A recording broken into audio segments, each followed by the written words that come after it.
I've lived in this house for almost 50 years. But there's one spot I could never bring myself to change. The old rocking chair by the window. It wasn't anything special. Just a faded maplewood chair with a cushion that lost its color somewhere in the late 80s.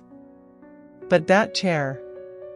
That was where my mother used to sit every evening. She wasn't one of those loud, expressive moms. No, she was gentle. The kind of woman who spoke softly but carried a whole lifetime of strength in her tired eyes. When I was a little girl, I'd sit on the floor beside her feet while she knitted blankets for neighbors who needed a little warmth. She'd hum old country tunes, not because she loved the songs, but because she knew the sound calmed me. Years passed. I grew up. Life pulled me in 100 directions: college, marriage, kids, bills, everything you expect adulthood to throw at you. And somewhere along the way, I stopped sitting by her feet. In her last year, her memory started slipping. Some days she remembered my name. Some days she didn't. But she always recognized the chair.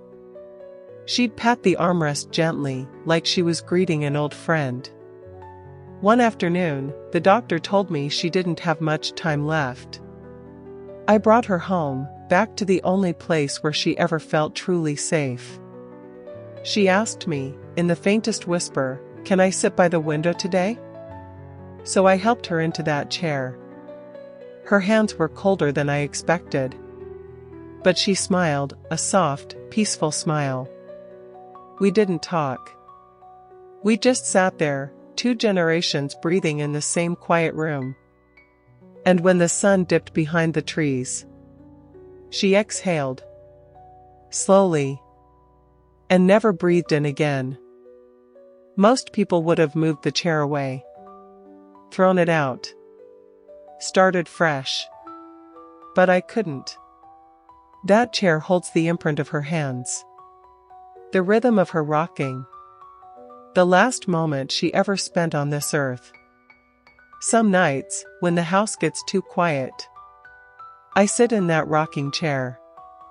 Not to replace her, I could never do that.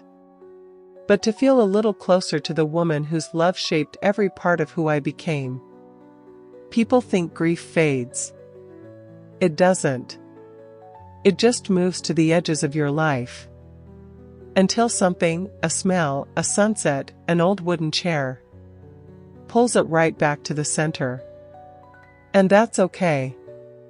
Because sometimes, remembering is the closest thing we have to holding them again.